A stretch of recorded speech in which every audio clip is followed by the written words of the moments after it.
Hi, everybody. Welcome back to MythCast, our continuing series on the lore and mechanics of myth. We're going to be continuing today with the Nique Taure episode, talking a little bit about the Elven city in the north. We're going to be going over a lot of the things that we did last time, but we're going to be adding some more things to it. Information that we missed in the Estvale episode, but we were going to add on to this and continuing on with the series. So thanks for sticking with us. As always, I'm Darian. I'm joined today by TheNickelKnight. and also Lydia.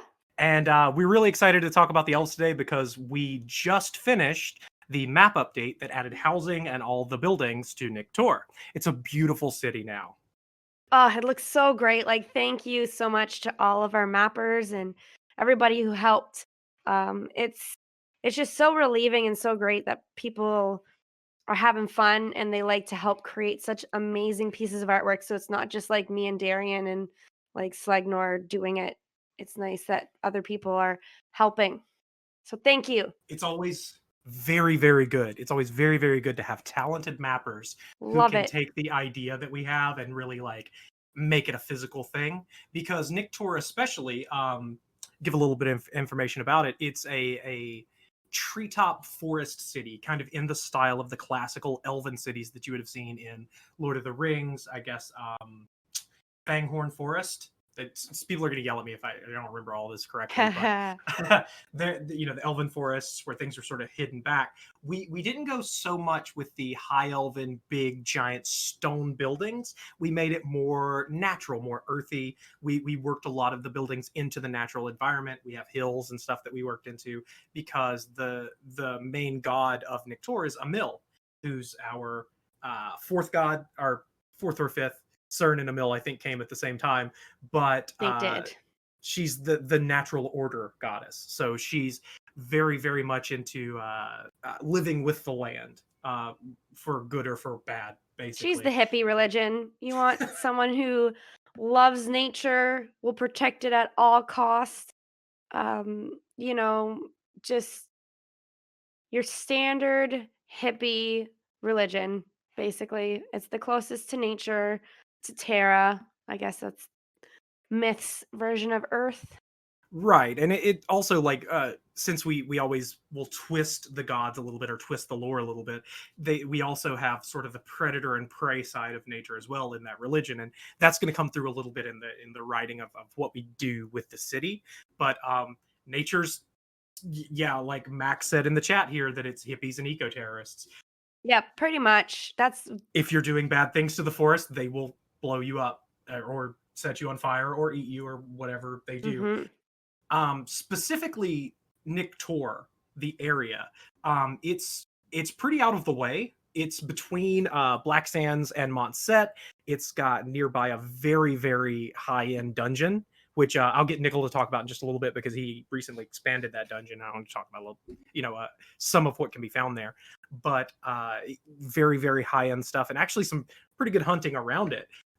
It's a very, very good city to live in, but it's going to be a little bit different than Estvale because you're not going to be renting a house. You're not going to be paying rent or paying taxes on the house. You're going to be part of the community. And so Nique Taure itself works as one big organism. Everyone there is going to be able to work together to do the things they do. That doesn't mean that you have to share everything you own. Like, you're not going to open your bank box and let everybody take everything out of it. It doesn't work that way. What it means is okay. Oh yeah, sorry. What it means more so is that you're going to work together to approach problems. So instead of, say, a guild having a long series of quests to handle, maybe the big spider outside of Estvale, instead of Yes. that kind of thing happening, we're going to have more of a these are the problems facing Nique Taure. How do we come together to approach them and to deal with them? And that's something that we really want to come through in the writing, because the Council of Nique Taure, unlike Estvale, and we're going to keep contrasting the two, everyone's going to get a chance to talk. If you're a citizen of Nique Taure, get a chance to speak up. And so we have a lot of really niche events we can do, especially universal events or city events that we're going to be trying to move forward with. Mm-hmm. And just to press on what Darian said, it's Nique Taure runs very much like a beehive, whereas everyone, works together. So that's kind of how I would compare it to, I guess, the most. Everyone wants to keep their hive safe. Everybody loves the freedom it gives people. They're one with nature. Anything that would threaten it or, perhaps mock it or anything like that in it or around it. Um, you know, a Mel's wrath can be pretty crazy if if you're poking the beehive. You got to be careful. One of the things we talked about very, very early on that we've only got to do a little bit so far, we have a bunch of active druids and nature followers. And so they are probably going to No. be very, very popular. We love them a lot. Yeah. Each of the forests, when we originally designed everything, were supposed to have like a little bit of a different flavor as far as their druids.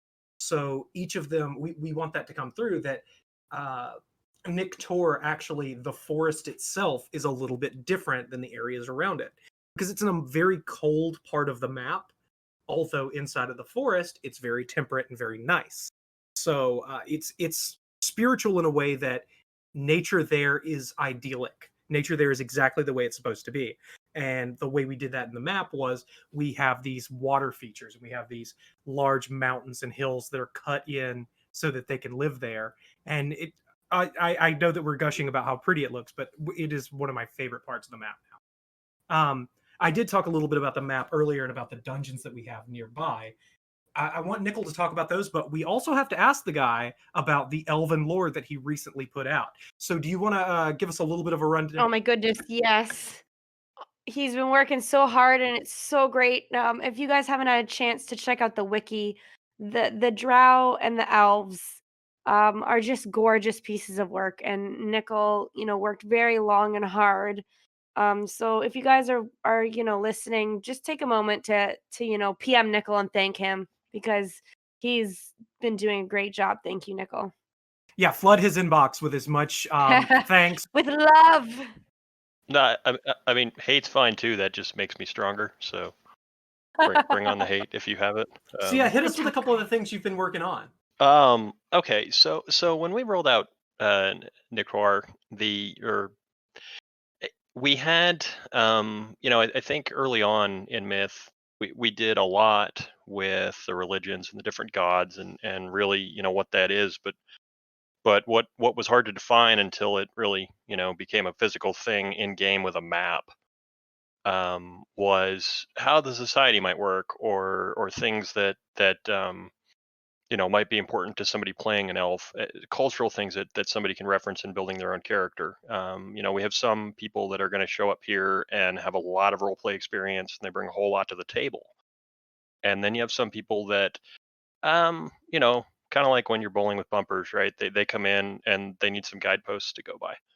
So that was really kind of what I was aiming for when I started working on the lore again. I talked to Darian. I guess it was about a month ago now, and I wanted to kind of take sort of a society bent at it, not so much a religious and sort of a creation type myth, the way we had done before. Just because I think there are a lot of players right now who religion and the things that their characters do, it is part of their character. But I think before you can really get into that, right, there's where does the character come from, right, before they start asking maybe those spiritual questions or whatever. Right. The foundational information is something that we're trying to really hammer in right now, and the differences between the cultures. That was sort of lacking because we didn't have the housing options outside of other places, but especially outside of Esfel, where people could be from other places, where they could have that kind of nationalistic team sports mentality where, I will always approach this person with a little bit different behavior than I would someone from my own town because they're a foreigner. That wasn't something that was available at all in town. And it's something that's kind of integral to the idea of the elven human interaction. Because in fiction, in fantasy fiction, elves are supposed to be very close to kind of that ethereal godlike, as close to godlike as you can get as a mortal. That's sort of been their classical position in fiction. I'm sure Tolkien had a huge hand in that, and because a lot of modern fiction's pretty much taken like word for word from Lord of the Rings. But we didn't have the opportunity to show those differences because everybody was stuck in one spot. And even though the one spot was a melting pot and it made sense from a logical perspective, expanding that foundation and expanding the culture of it is something that we're working on now, because that's when we're really going to get into the interesting part of these characters, where we're going to be really able to explore their differences. Because once we have those differences starting to be explored, we can add more content to the game and more motivations to look past those differences to work together.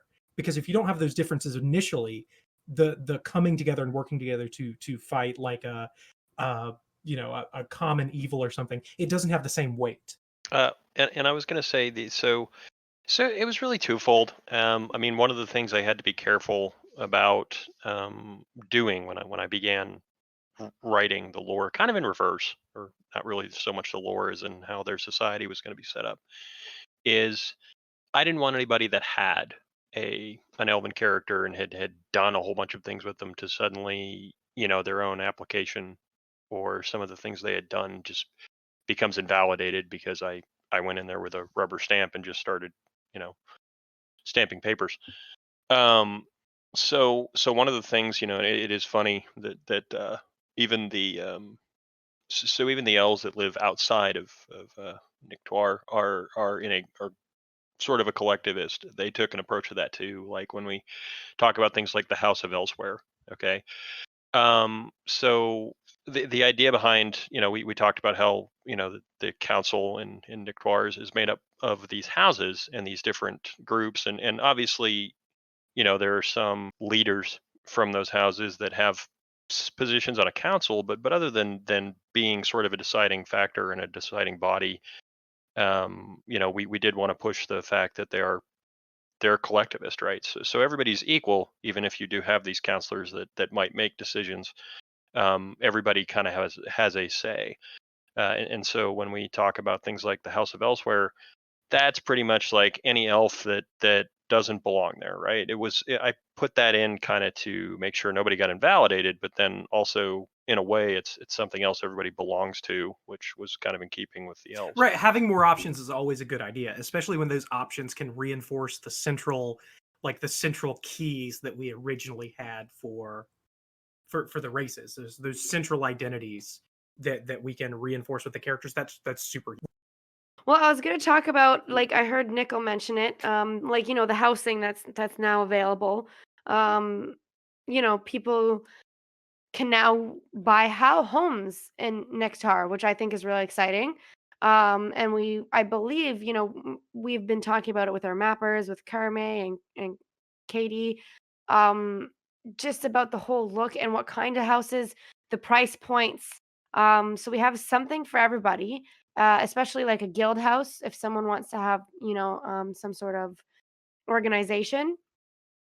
There's like that. So there's something for everybody. So people can, if you haven't started already, and you want to get into Nick, go take a look and see what kind of houses there are, because there are some great options for people to move into. There are some really cool, like larger Yep. guild house sort of armory type buildings there that are going to end up being like, I can just imagine what players are going to be able to do with that kind of stuff. Like one of the things about Nique Taure that I like a lot that is eventually going to be kind of a problem for them, but I think it's a good problem, is that they don't have an outside wall. It's not a walled city, unlike basically everywhere else other than, Black Sands has a natural sort of water barrier outside of it. You can pretty much, once you get into the area, you can come at that city from any direction. And so danger could be lurking in the forest, but a lot of times that danger is going to be like shapeshifters and druids and elven archers. You may not be Oh my. a fun place to go really try to be very dangerous, but when the cities do start raiding each other, Nique Taure is going to have to actually work together as a huge team. And if they do it, the way all the buildings are lifted up on platforms and stuff, they may be incredibly difficult to siege. But on the other hand, if they don't work well as a team, they might be the easiest city to siege. And I like that we're reinforcing that idea, with the map itself. I think I might be the only one that wants all the cities to just start, blowing each other up. Yeah, every time you But bring up, you're like, well, Uh, maybe they're gonna beat each other up. Like every episode, Darren's like, well, who's gonna kill y- who? I like it. I think we are gonna get there at some point, just because previous previous iterations of the shard, and I know there are going to be people that listen to this and they cringe at the idea of PvP, but I can tell you, as somebody who previously was not a huge fan, if it's done right, raids are a whole lot of fun. They really are. And in previous versions of the shard, it was a lot of fun to jump into those. And I think, kind of like Darian said, it's interesting. Really, I guess I really didn't. I don't do the mapping side, so I really didn't think about that so much. That the way that city is set up, being that you have to come up through one central point to get up onto those platforms to start running around the city. I mean, there's a few disconnected houses that are kind of on their own platform, but to get into the main part of the city, I mean, it's up one staircase. So um, the whole like no wall thing sort of played into accidentally. It worked out really well for the lore, because when I was writing that, I talked about how in that first age, when the city came into being, right, there was this whole wall of mist, right, that was kind of around the city to protect it. It was put up by a mill, and then now that's gone, right? So they didn't need a physical wall, because they had, this barrier that was there. So that kind of worked out pretty well. I mean, it was complete accident, just happenstance. I guess I really didn't think too much about that when I was writing It it, worked but very well. worked out pretty well. Yeah, I think Yeah. it did. Well, the idea of putting up a wall to keep out nature is completely anathema to the idea that, they live in a big forest. They live in a Yep. forest on platforms and trees, which I would love, Sure. if we could have it. Unfortunately, the engine does not do verticality very well, so we We can't. tried. We can do some things, but Yeah.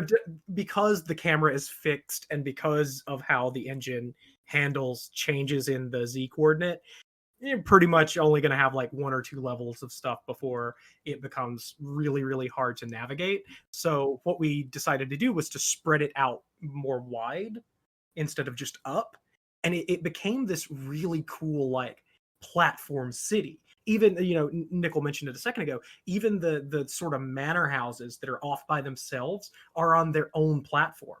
And some of those we've even considered letting people have the underside of it zoned as well, so that they can have like gardens, or they can have I don't know, fighting areas, or something like that, or maybe a craft area under it. Right. If they have, like you were saying, if they want to set up like their own little workshop down there, that's sort of um, a place where they can do their own crafting away from maybe a community shop, or an area where they would traditionally do maybe business with like an NPC, or potential other players that are coming through. And because the two main races that are going to show up in this town, we do have this idea that everything can be a melting pot, but in Nique Taure especially, because of the way things are written, the elves and the drow, the elves and the shadow elves, I guess is what we should say, they specifically have a lot of history together. And in our setting, the drow were made not from a sort of demonic, like a demonic influence or a demon coming and taking them over, the way it's done in Faerun or in some other settings. They were cursed by other elves, so the existence of the drow at all is the fault of the elves. And so Nique Taure specifically, their council has a lot of blame whenever something happens that happens because of the drow, because they are the ones that made it happen.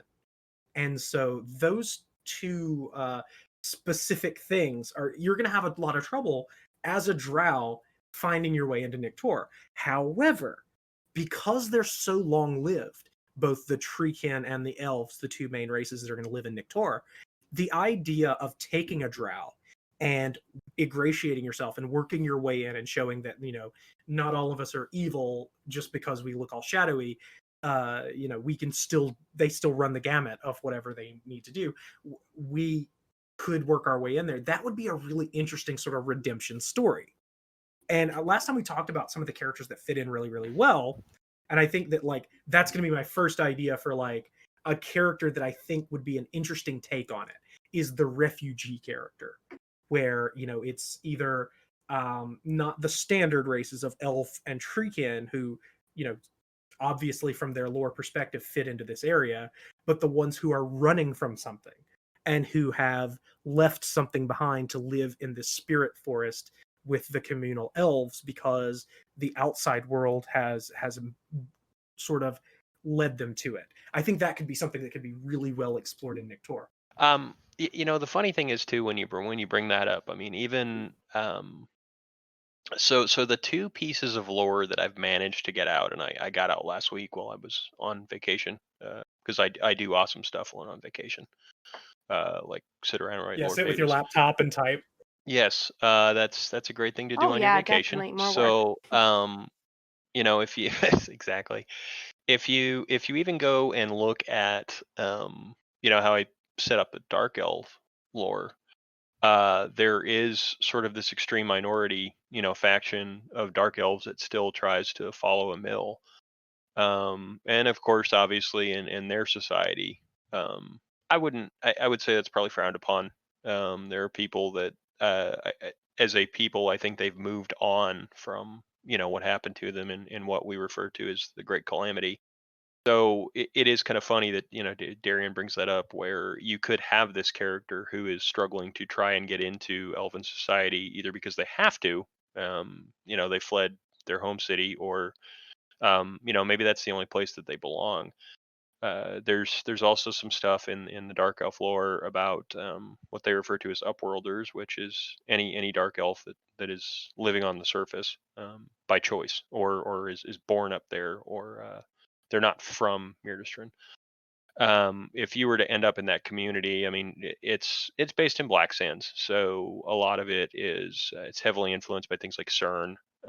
But at the same time, I mean, yeah, there's a possibility if you want to be that, you know, dark elf that tries to follow a mill, you wouldn't get a lot of support there, but they might not bother you.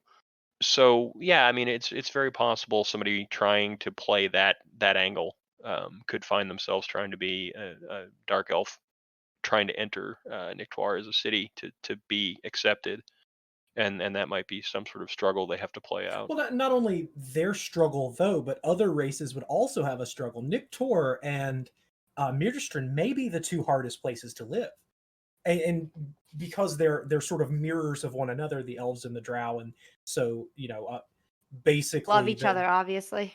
yeah, big friends.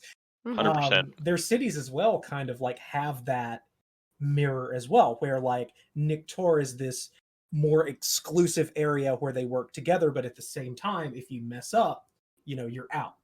So this other side of the coin of the refugee character trying to come in is the elven or treekin character who, through their actions or their inaction, yeah, I know they're a crowd favorite.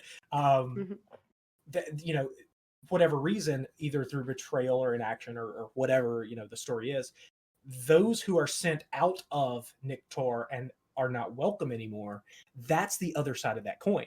And that could also be the, you know, backstory or motivation for a character, that something they did or didn't do kept them away from their ancestral homeland.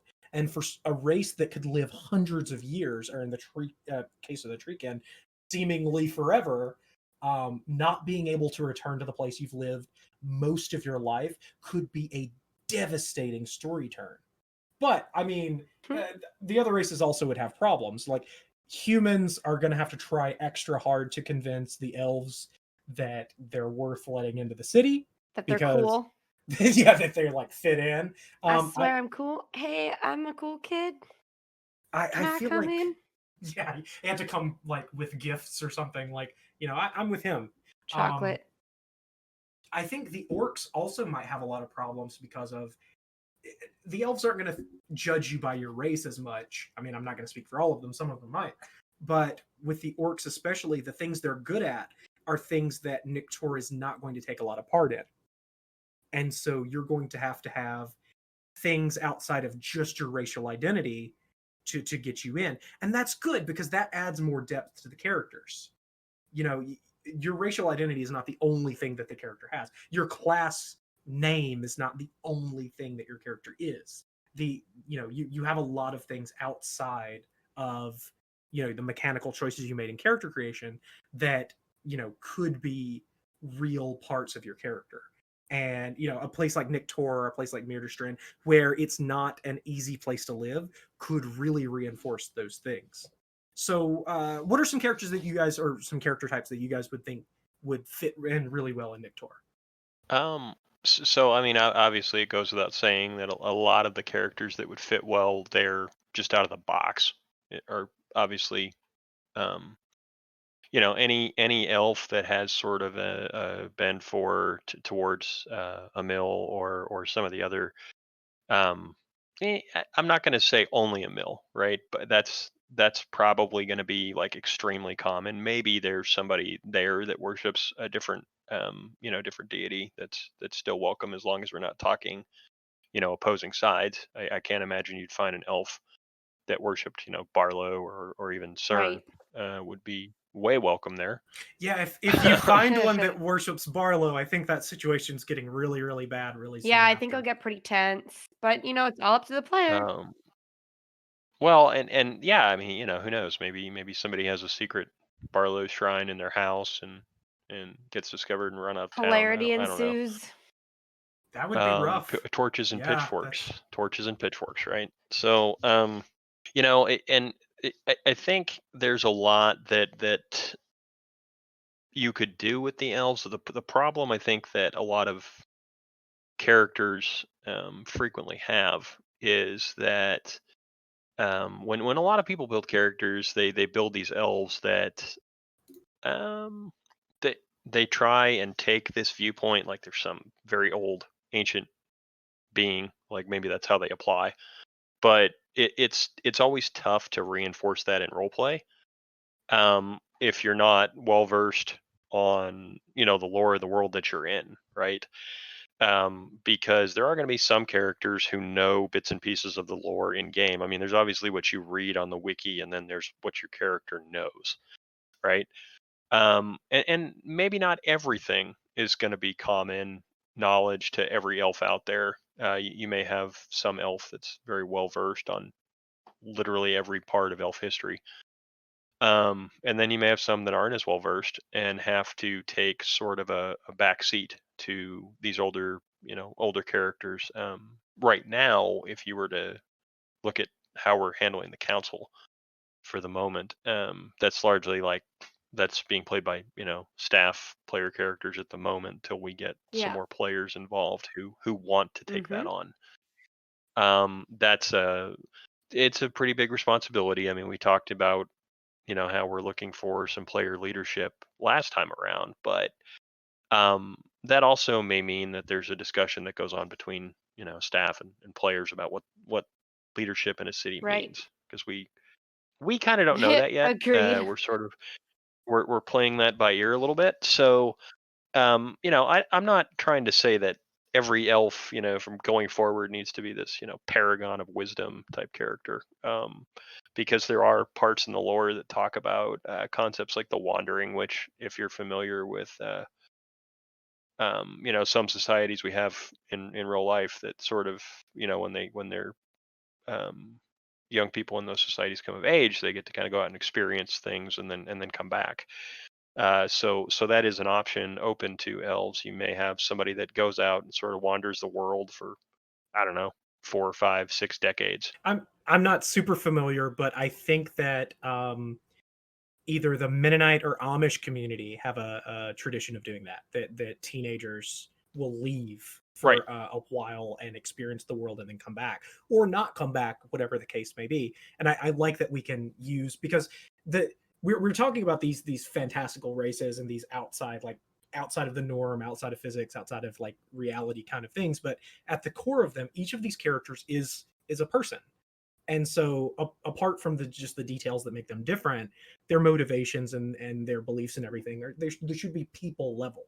That's what makes a real character, like a living breathing character that's memorable, are these like making them more nuanced and more deep than just being the standard. And I think the elves and especially the community in Nique Taure, it is going to show so much brighter the elves that are a little deeper than, I guess, the archetypes that you would have seen in Lord of the Rings, because those archetypes are so overdone, or have been done so many times in the past, that it's going to be very hard to stand up to, the examples of those in fiction.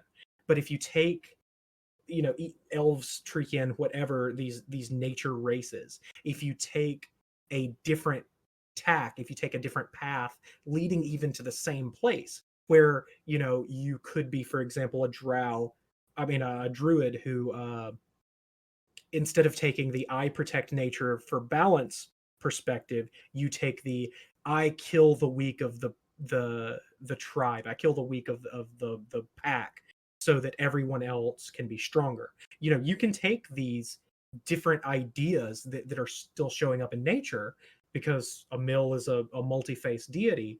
You can do something like that, and it will come through so much more in this kind of setting, way more than it would in Estville around a bunch of humans, because the differences are going to just be like spotlight with Nique Taure and the elves. I think that everyone there probably is going to pick up a bow, and I wouldn't suggest against that. They live on big platforms, and if you're trying to visit violence upon them, and then everybody just pulls out a bunch of crossbows and lights you up, and you can't really get up to do anything about it, that's probably going to be incredibly effective. So some of the things with the elves are going to be reinforced just by the way everything's designed. But I really think that there's some really like out of the box archetypes that can fit super, super well in Nique Taure. Yeah, I think it's a nice change from Estvale. Like, it gives you um more not freedom, I guess, but you can hone what you want out of your character. If you're looking for like kind of a neutral character who follows, the earth and trusts what Emil wants to do for Terra, then that's something definitely I would consider going to Nick. And if you really are interested too, we are, of course, looking for authority figures, someone like, a council to help lead. So check out Nick, go look around, see what's up. There's a lot of mapping stuff, of course, that has been done, but if it will be expanded on as it grows. The more popularity it gets, we might add some more buildings. Um, but yeah, it's really a beautiful place. We put Darian and the crew put a lot of work in it. I haven't had time to map it nearly as much, and I feel horrible about that. But they have done a great job. You can't give me credit on this one. Like Katie and Kierme, Yep, they did a beautiful job. knocked it out of the park. Yeah. So thank you guys. If you're listening to this, we enjoy you guys and we love your help. So thank you so much for being a part of our little community. Yeah, you guys definitely should. If you see parts of the map that you really, really like, speak up. We'll let you know who built them. You can let them know that like you love it. Like there's the ruins to the blood dungeon is such a cool, like such a thematic area, and it's really just a marker that's big enough for the map so that you can see it in the aerial view, so you know that there's something there. You go explore it, and then you find this NPC that tells you, there's something down here. I think he's like, I lost my wedding ring, I need you to go fight a bunch of monsters to get it back. I can't remember exactly what he says. It's something like that. But like, it could have been just a big bullseye, but instead it's this beautiful area that like you can feel the age of. So well put together. Just I like that flawless. a lot. So let us know if you like stuff. We'll let you know who built it, or just speak up to the world sculptors and let them know that you love what they're doing, because they put a ton of hours into that. Those two we have to be careful with. You can't give them too much work at one time, because they'll just do it all in one sitting. They do. Like, we gave them some stuff to do, and they're like done in like the same day. And I was like, whoa, I hadn't even finished work yet. We have to pay them overtime if we. Yeah, man. I mean, I guess they qualify for OT then. There was something that you said earlier that made me think. When we were talking about the council, a thing that we don't often think about with elves are politicians, like Treekin as well. Like this sort of nature character, you don't think of politicians. You don't think of someone that's lobbying for specific things, but someone who is a charismatic orator who can rally the rest of the group, who can bring everybody else in the anthill to come together to do one thing together like good ants. That could be an incredibly powerful thing in Nique Taure. Yeah. Because if you can convince the group to go together with you, that's all it takes. There's not some like figurehead that you have to like convince the governor that this is a good idea and see what the taxes are Right. that you can cover it. You know, it's more like you talk to the group, kind of the way you would see in like old movies about like the Greek politicians as well, like the council there, like that kind of thing. That's what I imagine it as. So if you can convince people, if that's a character type that you're good at or something that you think you'd like to try your hand at, if you can run that, I think that would be incredible, because elves are very long lived. They are naturally they naturally have the traits that you would attribute to a good politician, I would say. And so it's something that I've never seen done, but I think it could be a good idea.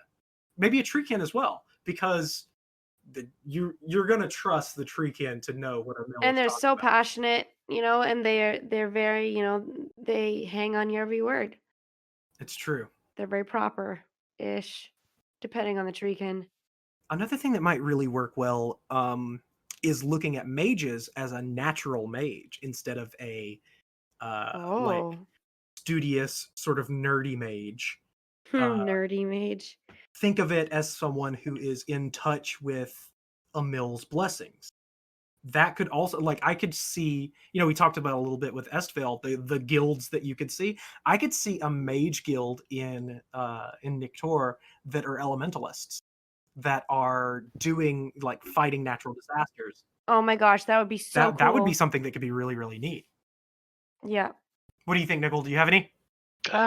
You know, I think that is something that Treekin especially. It was so. A lot of people have played one right now have mostly done druid classes. Yeah. So they haven't really touched on like you were talking about, sort of building into an elemental mage class where they're going to leverage that somehow. We haven't seen that. I think that kind of a character would be pretty neat if somebody wanted to go that route. Mhm. We had somebody who briefly touched on it. I can't remember which class they were playing, so we have had a character along those lines, but not to that end. One of the things that I've seen played out in game by the people that are playing Treekin, several in particular, is they have a tendency to intentionally talk very slowly, right? So that was something that I made sure to include when I did a little bit of the writing. That as a trait, some of them might tend to talk slow or take things slowly because um, I would say their concept of time might be a little bit different than everybody else's. I think so, yeah, because they're usually just around for a long time. I think it's funny that that is very clearly a Tolkien thing. That's Treebeard. Like the Yeah, idea for sure. that they're very, very, they're old and they're very patient. And we talked about that a little bit with the Drow one time. I probably not on any recording, but there is an idea that if you have an enemy and you're an elf and he's a human, yes, you can go break into his house and stab him in the neck. I wouldn't suggest it, but it is a thing that could Oh, possibly happen. However, you also could just leave him alone, because you're going to live for another 300-400 years and he's probably going to live for 30. And so you can just outlive him and not care. And so it gives them this air, at Treekin, I think especially, of just above it. Like not bothered by what's going on, like just completely divorced from sort of the culture of civilization, and instead focused more on the natural world, the things that really matter to them. I think that's really, really cool, but it does come from Tolkien. And it's funny because Treebeard was added to the book as a character that he knew. There apparently was somebody in Tolkien's life who told, like me, told really kind of like rambling, long, slow stories, and so he added him as Treebeard. So That's adorable. I think that's great personally. Oh, Treebeard. He's one of my faves. He was one of the big inspirations when we were writing the Treekin, actually. Yeah. I mean, they're treants. Let's not beat around the bush. Agreed. Let me see it. So I guess if I was someone coming in, I guess new to myth, and I haven't I guess read the lore as thoroughly, a mill would be, I guess, definitely not a newer area, a newer town. It would be, it'd be very neutral. You would still have to be careful, but the elves and a mill, like the town would be very, if you got along with them, it would be very secure. Right. Nique Taure is a very it's not tumultuous. It's a very I would say idyllic, kind of slow place. Tranquil. Yeah, I think that's very important to them. Yeah. At least for now, too. until some charismatic elf takes over and makes them like a giant war machine. And they're Oh yeah, and builds a giant 10-foot tall memorial statue dedicated to them. Oh yeah. right on a horse, which we can actually do in game. If you have, Yes, we can. that could be a thing. I don't know why we would, but we could do that.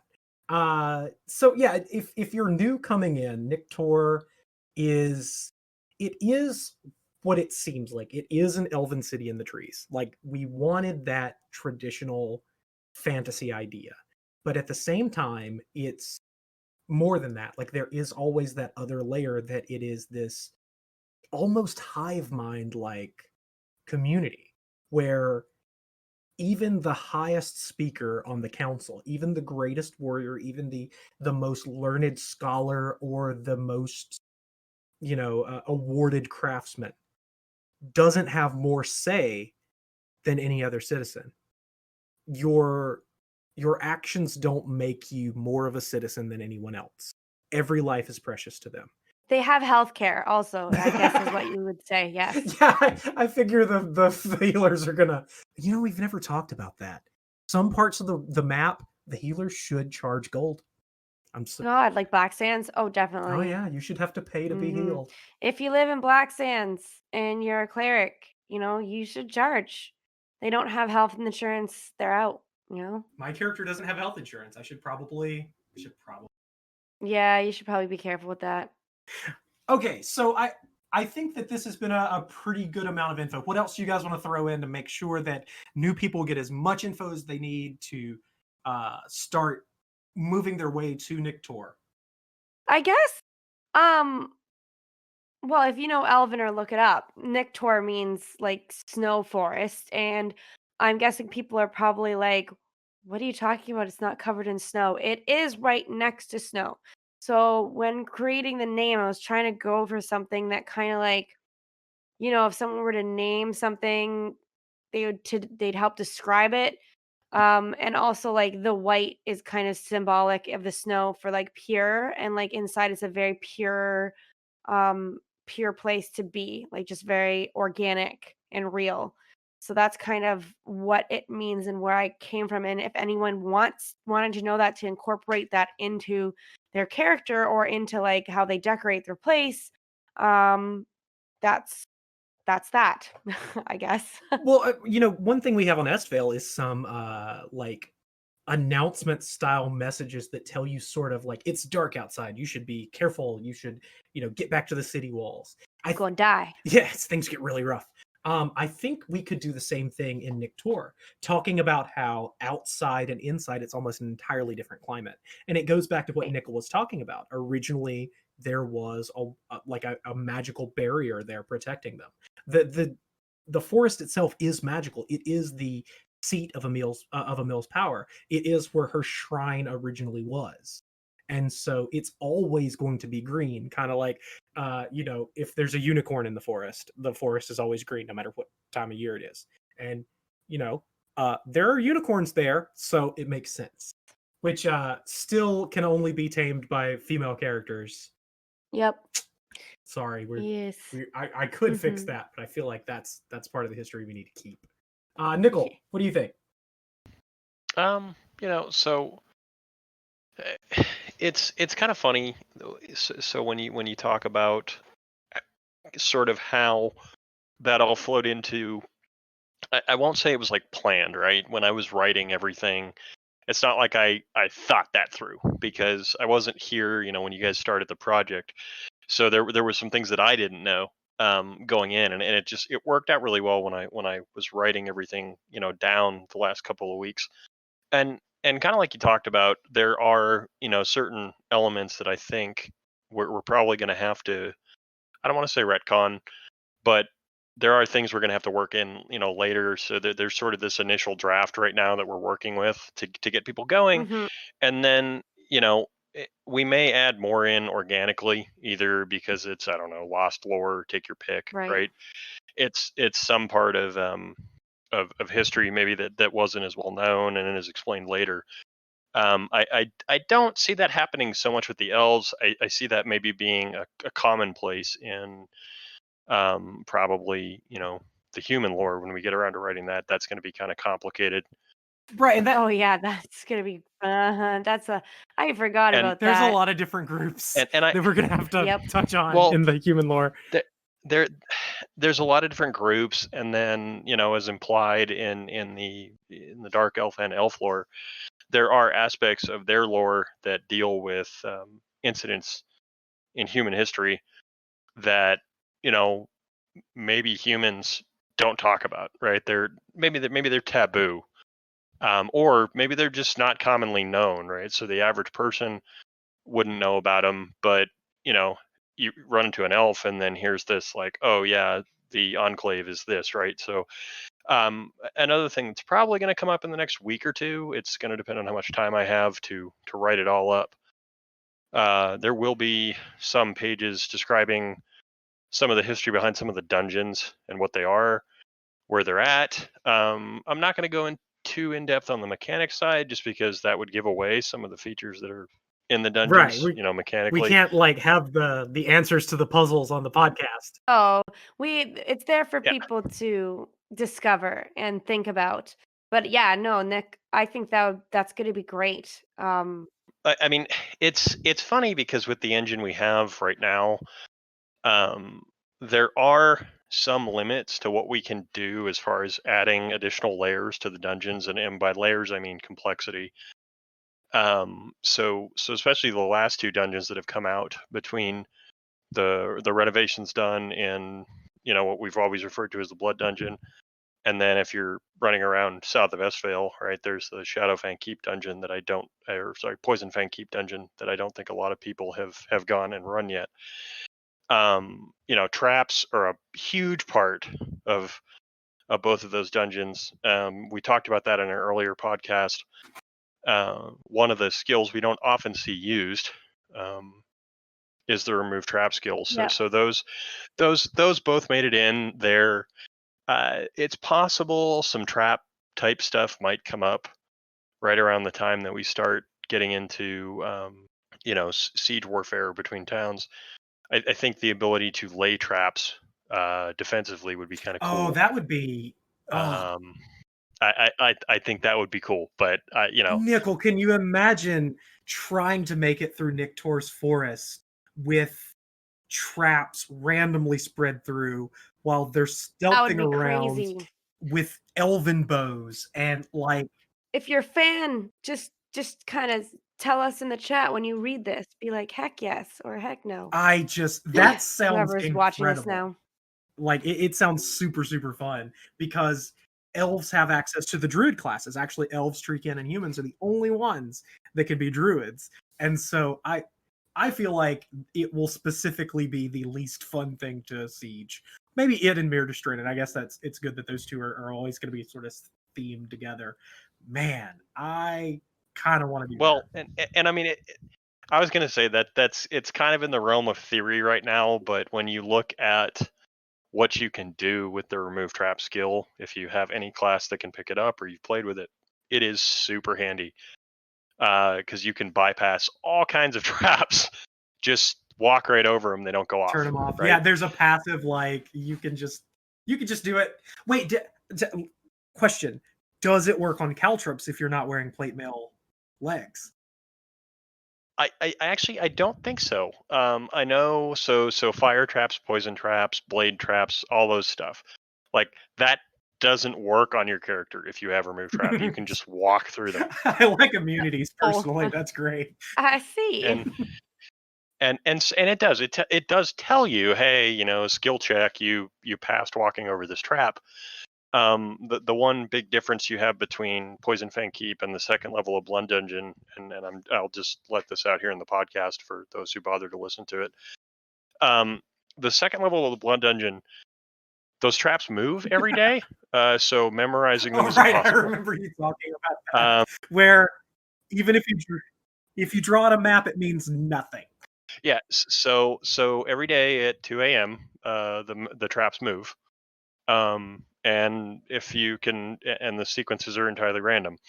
So the difference with Poison Fang Keep, those traps do Right. not move, right? So it is Uh-huh. possible for somebody to actually, if you wanted to be that dungeon delver type character, go in and map them and sort of lay them out for Yeah. someone, right? Sell maps for people? I was just Mhm. thinking like an adventure cartographer character or almost an adventure tour Oh, that'd be guide so cute. Oh, a tour guide. Aw. Isn't that neat? to be like the adventurer Sherpa to take people through. Adventure. I love it. I think that's something that'll be good. Well, and so there are some changes we have to make to core gameplay that I think to make that kind of character possible. The biggest one is, of course, how players gain experience, right? Because if you had a character like that who was a passive character meant to support other players through maybe extremely difficult zones, right? That kind of player, like let's say you did make a player that had no combat capability, right? But then you also weren't a crafter. How do you get that's experience? unfortunate. You're gonna right. So there's another system we have to kind of put in place before that can happen. But I think that's a great idea. Do you remember Yeah. when they added the pandas to WoW and you get to a certain level and then Pandera? you get to a certain level and then you pick which side you want to be on, right? I remember Right. reading a news story about some guy who got to max level without ever picking. Like he stayed in the initial early zone and just grinded until he got to max level. Like in theory, you could do that with teaching. You could just have someone teach you, but the amount of time you would need to spend to get 100% of your experience through teaching would be ridiculous. I That think would be crazy. it's a much better Who idea. wants to do it? Oh God, please don't. Because they'll just, if you try to do that, you'll just end up getting angry and sending me mean messages.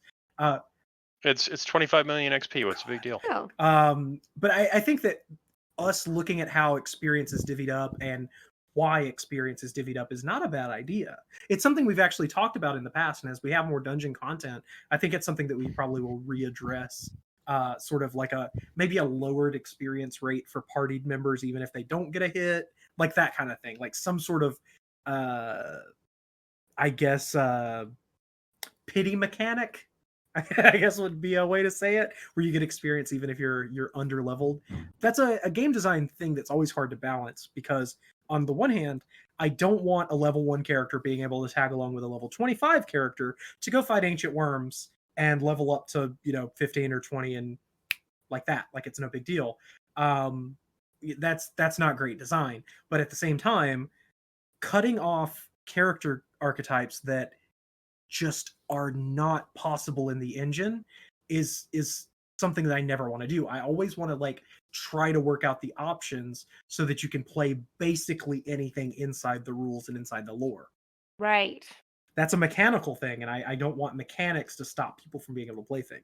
Right. And then pivoting to if you when we get there, when we start talking about Mirderstrin and Dark Elves, when I wrote their background and their history, they are definitely your stereotypical heroic warrior type, right? That may not be where they're all focused, but it's big in their society. Okay, it's like arena combat, those are all big deals in their society because they are very much like in an area where survival is hard, right? And so they're big on, building up militarily, building up strength, that sort of thing.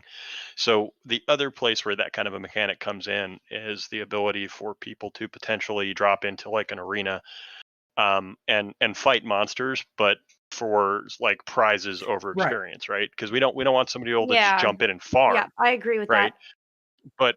But if you had like, yeah, if you had some sort of challenge mode, right, Hard mode. where, yes, exactly, where you could get in there and just battle for like, I don't know, prestige and loot, Mhm. right, or fame. Those would all be, really cool things to Yeah. have. And That's like that's kind of what, cuz we're thinking how can we make, and this is all off the record. This is just me thinking. But some people want permadeath and some people, want a harder challenge every now and then. We're thinking what if, and this is just hypothetical, what if we created that third island that we'd never talk about that doesn't exist, into like a hard mode, like kind of there's one town, like when you cross it, and of course we have to, I don't even know if this is mechanically possible, but when you cross it, all of a sudden you are now flagged for PvP and that kind of stuff. it's totally um possible. That is you absolute. know We can have an attachment on the characters that like changes the way they are interacted by the scripts. That's totally within the engine. And honestly, I think that third continent should be some kind of weird savage land where there are these little and camps that's set where up. permadeath is. Oh yeah, I would love players to go off wanting to explore and wanting the rewards for this exploration, and sometimes they I like the die. dark zone. Well, yeah, because think about it, like it's that same idea of I don't want people to just be able to drop into the arena, spawn the biggest monsters they can fight, be in town safe fighting these monsters, and get all of the experience and all the rewards for it. Because they're going to get rewards in the way of like skill gain. We can't turn Mhm. that off. Like I mean, maybe we could, but I wouldn't want to because they are practicing the skill. Like they are going to gain skill. They're going to gain fame. They're going to gain karma. They may get prizes, like Nickel said, but at the same time, they're still in the town safe. And so they shouldn't come out better than someone who's out adventuring further and further away from town because as you get further and further away from civilized areas, the areas get harder. They get more difficult. Yep. You're supposed to have to go further out to find like the bigger, scarier things. And we do, we have the capability sort of to work in that other continent now, that we didn't have before. There is that whole overland map we can edit, on the second map server. So that's totally a possibility if we want to get there at some point down the road. I think sort of, kind of like you were saying, sort of like a dark zone type area where people can go and, um, hey, if you die there's a chance you could Yeah, die permanently. exactly. Like, perhaps it wouldn't be right away, but there would be a percentage, and there would be, like, one village, like, one town, and you could maybe own property there, I don't know, but there would be, like, a big price, like, people could maybe loot your place, like, I don't know. Well, no, I think I can write up some stuff for this. This is a cool idea. I Like, like who that. like, super hard mode. Well, I would also want, but I think that we should have, kind of the bonfire system where if you get to certain areas, they're safe. But I think that Right. it shouldn't be as dungeony as it should be just full of monsters. Things should be bad there. And It'd be crazy, because insane. it doesn't make a lot of Bailiff would sense. have a heyday. Oh, Bayless is a scary character, definitely. That guy can finish some dungeons. Him and Oh, for Virgil sure. are funny to watch because they just Really, Virgil? Virgil's incredible. Like he just lawnmowers his way through stuff. You don't mess with the tree man. That's true. That's fair. But one of the things we do when we talk about these changes, we talk about like changing the map and stuff. There are some things that aren't going to change. So the two cities that we have finished, quote finished. Not that they're not going to change in the future, but that they're ready. The housing is going to stay the same as it is. They're going to say that the buildings will stay the same shape. They may get redecorated the outside. We may change the colors. We may like bring things together so that they fit a little bit better, but they're never going to move and they're never going to change shape because once you have a house, once it's zoned and the players start putting their stuff in it, we are never going to affect that house unless like it is a really extenuating circumstance. Come back and it's a hexagon and like, oh damn. Not They again. would lose all their stuff is the unfortunate part. Like, we literally cannot change it once we start putting in player housing. And that's kind of mostly it's just that once we open something up for housing, and Nique Taure is open for housing now, it's safe to be in. So yeah, I think we've got a lot of the Nique Taure info out there. I think so too. It's one of the harder ones to parse, like the harder ones Mhm. to really see what we want to do with it because of the community aspect. But I think once players realize that it's setting you up in a pre-made team where you always have a loyalty, you always have a motivation to work together, and that's something that's really a lot of times hard to find in roleplay, but here would be a super easy thing to do, and it can lead to a lot of fun stuff. So, take a look at the housing, see what you guys think. Let us know if there's any things you want us to expand on. That's something I should have said last episode, but it's something that we'll move forward on. If there are things that you want us to expand on in these specific subjects, let us know for sure. Like, we always have the channel open and we're always looking for suggestions on this kind of stuff. One more thing that we're going to change a little bit, just this specific time, this one time, we're not going to ask the chat what we're going to do next time. The next episode, no. I'm sorry. It just makes the most logical sense to do the 3 cities that are going to have housing faster. And the next one is Black Sands, which probably would have been what people wanted to talk about anyway. But the next one that's going to be worked on, and the next one that's going to get housing is the Black Sands Market. So the island city that's, I guess, southwest of Nique Taure is going to get the next stuff. And I think it's going to be popular. I think people are going to like that one a lot. It's going to look great when we're done. Just imagine the difference you see in Nique Taure. That's what it's going to be like when we do. I can't wait. Cool. Well, Nickel, do you have anything else you'd like to add? No, I don't think so. I mean, we pretty much covered everything we wanted to talk about tonight, and then probably a bunch of stuff we didn't plan on talking about, but Yep. that's okay. Well, I mean, it's always good info. It's always good to get that Yeah. kind of stuff out. So does anybody in the chat, anybody have any questions that they want us to hit here? We always ask, but most of the time we're answering questions 24/7. So there's not a lot going on when we're podcasting. There's not a lot left. Does anybody have anything about the elves or Nique Taure? Oh. Or I guess any of the tangents we've went on? Oh yeah. Apparently we covered what Max was going to ask about. Perfect. All right. Well, I guess that's it. Darian, do you want to send us off? Yeah, thanks so much, guys, for staying with us. We are going to continue on with Black Sands next. We'll decide on the last 2 what we're going to do. I think I have an idea on what I want, but we will see. I'll let you guys decide on the next one. It looks like we may have we may have there's some Mirdistrin representation in chat, so that might get picked up before. Oh no. That one's going to be one of my favorites. I think Mirdistrin's going to be the most avant-garde of the cities. Oh, sorry. We're not going to be able to do that one next. Yeah, Black Sands is going to be next, and we're going to be back with that very soon. So thanks, guys, for staying with us, and this has been MythCast. We'll see you next time. You guys sign us off. All right. Thanks, guys. Thanks, everybody. Bye-bye. Thanks so much, guys.